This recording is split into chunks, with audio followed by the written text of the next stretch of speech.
I'm on a journey to see the world's most photographable places. What, Galveston? Yeah. Oh, it's just a good time. To take you along with me on a virtual photo walk of the best of the best. You know, Galveston used to be one of the largest cities in America. Before the 1900 storm, it was bigger than New York. To introduce you to some great locals along the way. I walk up and down the neighborhood and it feels like I'm in a movie every single day. To show you some fantastic Instagrammable photo spots and how to get great photos like this. I'm Jefferson Graham and you're watching Photowalks TV here in Galveston, Texas. Today our photo walk brings us deep into the heart of Texas. Well, not exactly deep in the heart, actually deep at the bottom of Texas in the historic Gulf Coast town of Galveston. It's about an hour south of Houston and there's so much history, beautiful historic Victorian homes, an incredible seafront, and a lot of interesting people to meet, as you'll see in this episode, including the podcaster J.R. Shaw, who's going to show us around. He's actually Mr. Galveston, as far as I'm concerned. Galveston, of course, inspired a song made famous by Glenn Campbell. It's also the birthplace of national holiday Juneteenth, which we will explore.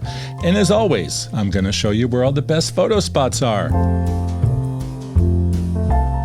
Now, before we begin exploring Galveston on our virtual photo walk with J.R. Shaw, 3 things you need to know.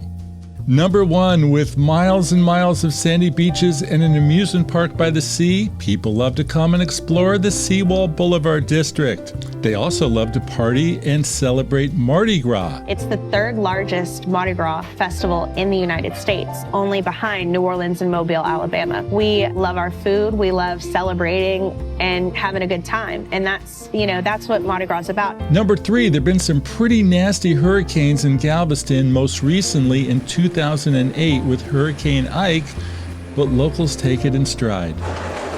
Yeah, you just take precautions, board up the windows, try to go to high ground. It's because of the hurricanes that you see so many homes in Galveston raised up rather high. As always, I'm shooting this episode on the same camera that I believe you have, say it aloud with me, a smartphone. No expensive heavy gear needed for travel photography. You could pretty much do it all with one of these babies. Now, it's a late model iPhone. I have it dolled up with some accessories. I've got a selfie stick that expands into a 4-foot mini little tripod. Helps me out for my video shots.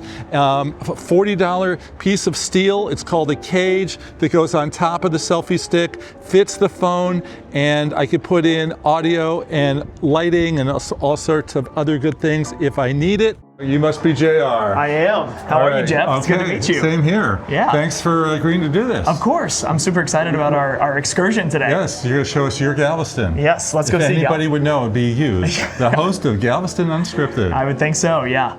We began by leaving the Seawall District and driving down to the Strand, that historic neighborhood by the port.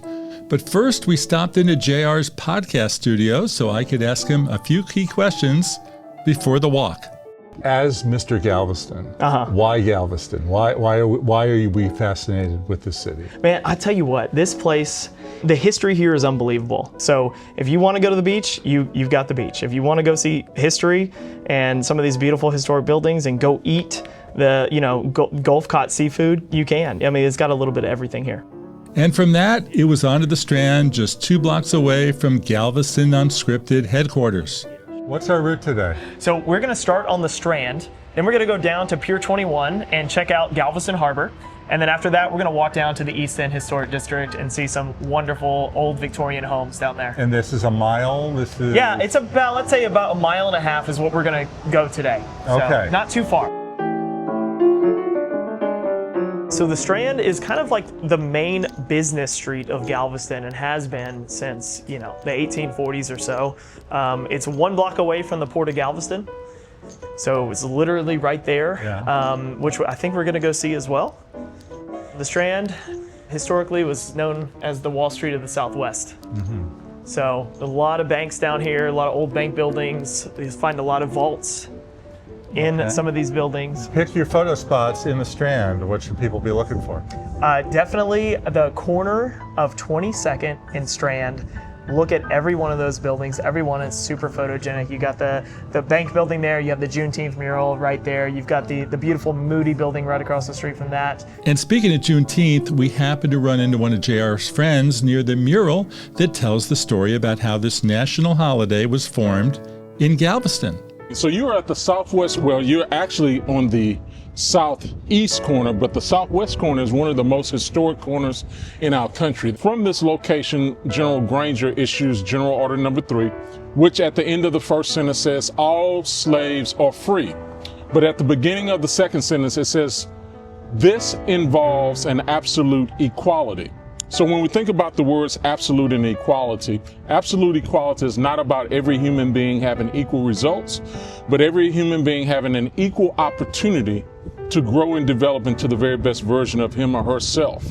So we're still fighting for absolute equality today. The Strand has several blocks of shops to explore. Right down the street, about 5 blocks away, is the port where many cruise ships dock, and many restaurants offer fresh fish straight from the sea. Local pelicans love to hang here, as well as nearby fish restaurant Katie's, which also has a market to sell to customers. The market is also beloved, you guessed it, by the local pelicans.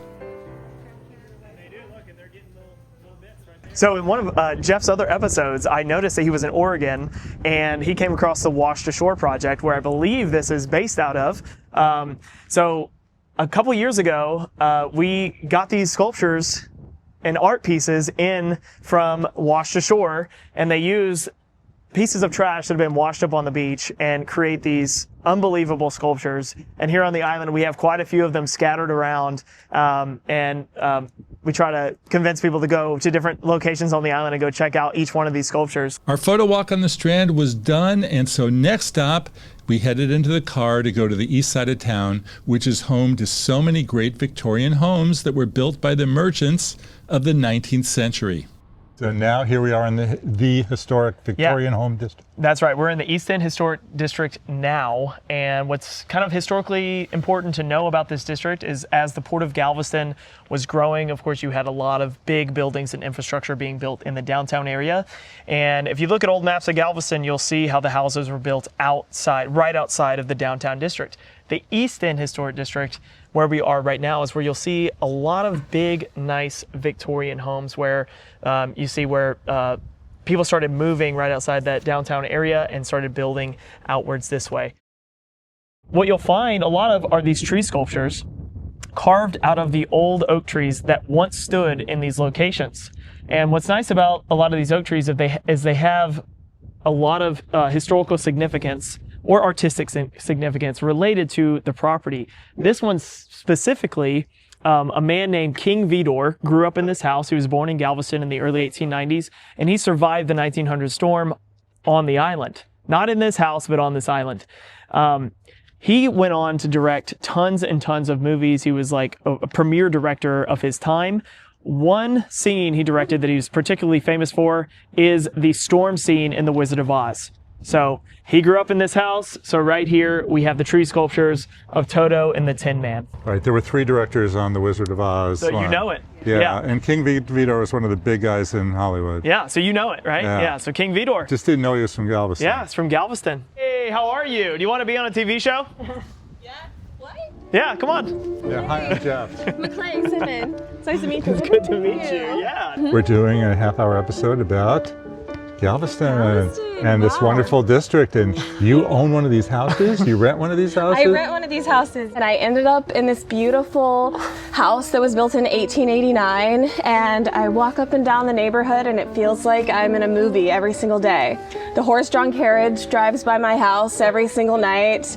The church bells ringing is music every single hour, and I just feel so blessed to live here. This is my church pews that I got for free. I have these old Mardi Gras posters from 1999. A lot of the homes here, they don't look this big from the outside. And then you walk into them, you're like, oh, wow. Like, these are actually much, much larger than you think. And there's a whole nother upstairs that we can't go into today, but you see it. Yeah, and several units, yeah. A lot of people, when they get here, especially if they come from out of state, they're like, it doesn't even feel like Texas. It feels super unique and, You don't different. see a lot of belt buckles, you don't see cowboy hats. You do every now and then, but not as often as you would think. Really, it's like, it's flip-flops when it's warm enough. Yeah. It's flip-flops, board shorts, t-shirts, tank tops. Sometimes you'll walk up and down the Strand, people have no shirts on at all, just in their bathing suits or whatever. Said that this isn't Texas. Yeah, no, we're 2 miles off the coast of Texas. We call it the Republic of Galveston for a reason. So it's its own thing. All right, J.R. Shaw, thank you so much for taking time out of your busy day. I know you have to get back to work, so we're going to say goodbye. We're going to continue exploring Galveston, but everyone should listen to your podcast, Galveston Unscripted. That's it, Galveston Unscripted on YouTube, on everything, galvestonunscripted.com. All right, see you later. See ya. Bye-bye. When we come back from the break, we're going to meet a penguin. We're going to meet the Spice Queen of Galveston and the descendant of the family that's been making saltwater taffy and chocolates for almost 100 years. So stay tuned.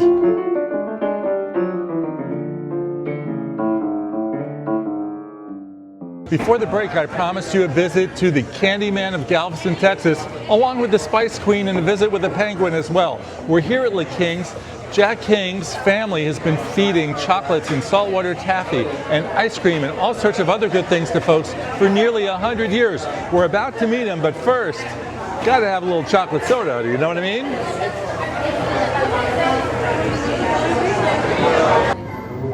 Whoa. So this is Athena. She's one of because penguins aren't something that you see in North America since they're all in the southern hemisphere. So it was a fun thing to bring here and let people see them instead of having to go all the way down to the South Pole to see them. The penguins at the Moody Gardens Aquarium have fun swimming in the water, as do both locals and tourists in the Gulf. Seawall Boulevard calls itself the longest continuous sidewalk in the United States, with over 10 miles worth of walking, biking, or beach worshiping. I use the Blackmagic camera app to record a time-lapse video on an iPhone, and I love seeing these morning colors, which were richer before the sun started to rise than once she made herself be known. Just up the way from my sunrise spot is one of the most popular attractions in Galveston.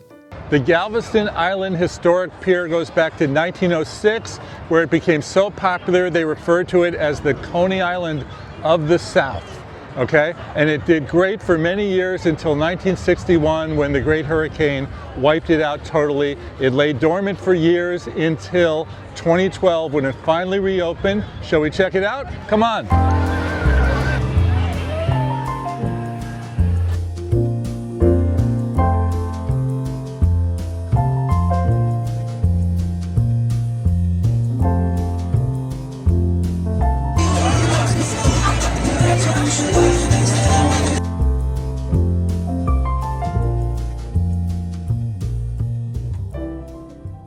Also really popular with visitors is checking out some of those grand Victorian mansions that were built in the 19th century by the wealthy merchants.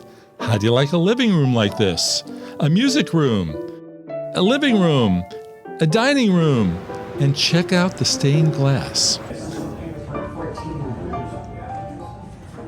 What's really fascinating about Galveston is how these mansions somehow survived time and time again, despite the hurricanes that have created havoc on the island. While Hurricane Ike in 2008 was really bad, it was the hurricane at the turn of the century in 1900 that brought winds estimated at 145 miles per hour and a massive storm surge of 15 plus feet. Back then, Galveston sat only about 8 feet above sea level, and the storm surge completely flooded the island, washing away many buildings and killing over 1/3 of the people in the town.